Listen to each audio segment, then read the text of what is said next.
Hi there, this is my existing set of Canon EF cameras and lenses. This is the Canon 5D Mark III full frame DSLR I've owned for the past 14 years, and it has been very reliable and given me good quality images. 1 week ago I just bought this Canon 5D Mark IV full frame DSLR as an addition to this 5D Mark III. Join me in this video as I explain why I upgraded to a 5D Mark IV instead of moving to Canon's mirrorless cameras like the R6 or the R5. As I said, I've owned this Canon 5D Mark III full frame DSLR for the past 14 years. Used it a lot, especially to take still photographs for my YouTube channel DIY Habitat. It has been problem free and given me high quality images. But what prompted me to get another camera is that Canon has greatly reduced the number of full frame DSLR that it is manufacturing or that are still available. My concern is that if something happens to this 5D Mark III camera, then I will not have a good full frame DSLR substitute to buy. The Canon 5D Mark IV full frame DSLR was first released in 2016, so it's not a new model. So why did I not upgrade to a mirrorless camera like the Canon R6 Mark I, II or III or the Canon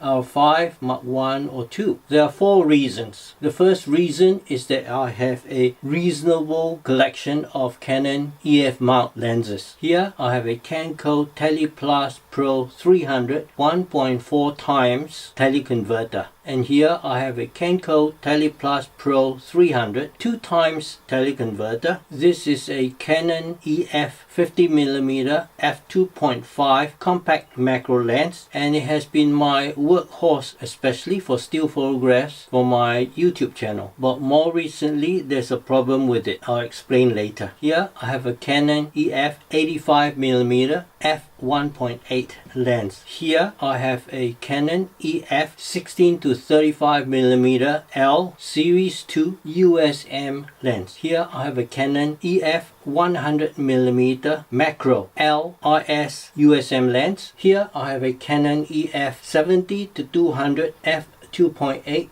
IS USM Series 2 lens. And here I have a big set of filters for ultraviolet, for neutral density, for circular polarization to fit all the ranges of lenses I have. So I've spent a lot of money on these lenses and I want to sweat these assets. Now I know I can buy a Canon EF mount to R mount lens adapter in order to continue using these EF mount lenses on a Canon R mount mirrorless camera. But I would rather not do that because I have concerns about the Canon mirrorless cameras. I don't know anything about the other brands of mirrorless cameras, so I won't comment about them. A second problem that I have read, users on the internet forum say they have experience with the new Canon mirrorless cameras, is that these mirrorless cameras consume a lot of battery power. Now with the old Canon LP-E6 batteries that come with the 5D Mark III, I can take many hundreds of photographs in a day before the battery runs out. And that will be the same for the Canon 5D Mark IV, which has the LP-E6N battery. And the good thing is that the old battery from the 5D III can be used in the 5D Mark IV camera as well. Users of the mirrorless cameras say that they have to carry several batteries in a day in order to deal with the high power consumption of the mirrorless cameras. Point number 3. Both these DSLR cameras have fixed rear LCD screens. They are not tilting screens, nor are they articulating screens. Do I have a concern about it? Absolutely not. The less moving parts any equipment has, the less likelihood that that equipment will experience a component failure from the moving parts. The new mirrorless cameras with their articulating screens in multiple axes still have to have a flex cable connecting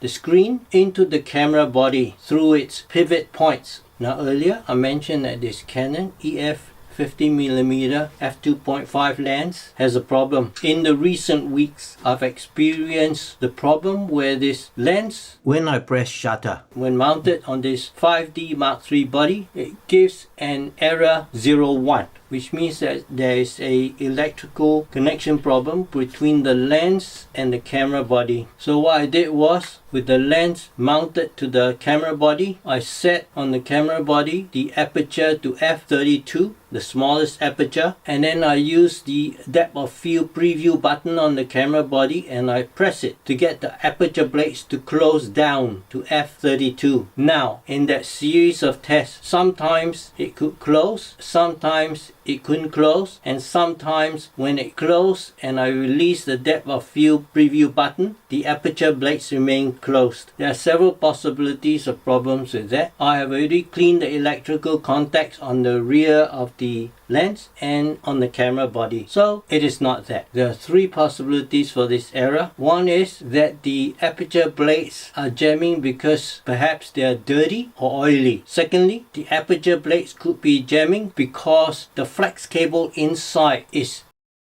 because when the lens focuses, it has to move in and out, and the flex cable could be damaged or broken by the constant movement over many years of the lens assembly. Thirdly, it could be the aperture switch inside that is dirty because of dirt or oxidation. One of those three reasons. And this is one of two lenses where I've experienced that problem. The first lens I had that experienced that problem is the EF 28-300L lens. I had to send the lens away for repair and the flex cable was replaced. The problem with this lens is that it is about 30 years old and Canon no longer supply the flex cable. So I'll have to use this lens nearly wide open aperture or just endure and work around the erratic error. My point about mentioning the flex cable problem in the lenses is this. Back to the mirrorless cameras and their articulating screens. There has to be a very thin flex cable connecting the camera body to the articulating screen through the very small pivot points. With the many twists, rotations and turns and flip in and out over years, it is very likely that flex cable will be broken. Therefore, that is a problem. A second risk of having an articulating screen is that because it can be articulated open in different positions, it is much easier to say put it down where the screen is open in a position where I can break it. Or if I hang it across my back and turn around and the screen smacks against a wall, a pole, someone, it is much easier to break an articulating screen. There's no rocket science to it. The more complicated a particular component or system is, the greater likelihood of failure. Therefore, the most reliable engineered systems are the ones that are simpler. For me, in my use case, when I want to take high quality still photographs, I will use the DSLR. And to take videos, such as for my YouTube channel, I use the Panasonic HC-X1600 camcorder, which is presently doing this recording, and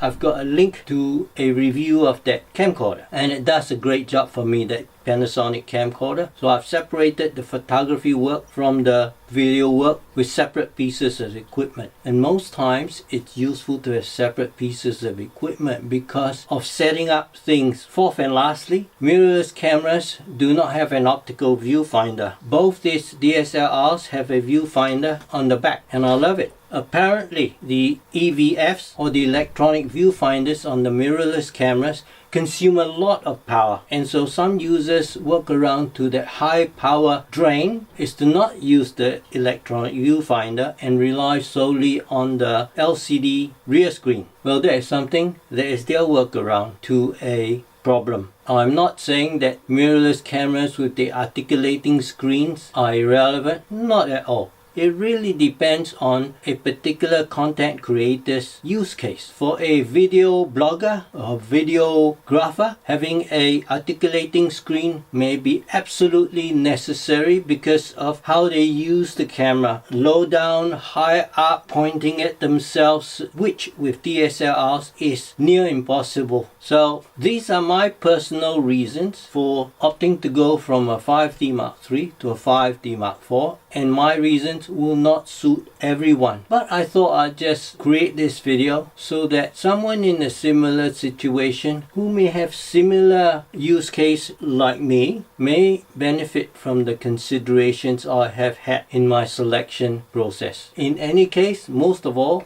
enjoy your content creation, have fun with it, do a good job with it, make it meaningful. I do hope you enjoyed this video. Do hit the like button and subscribe to my channel for more and help the channel grow. Thank you so much.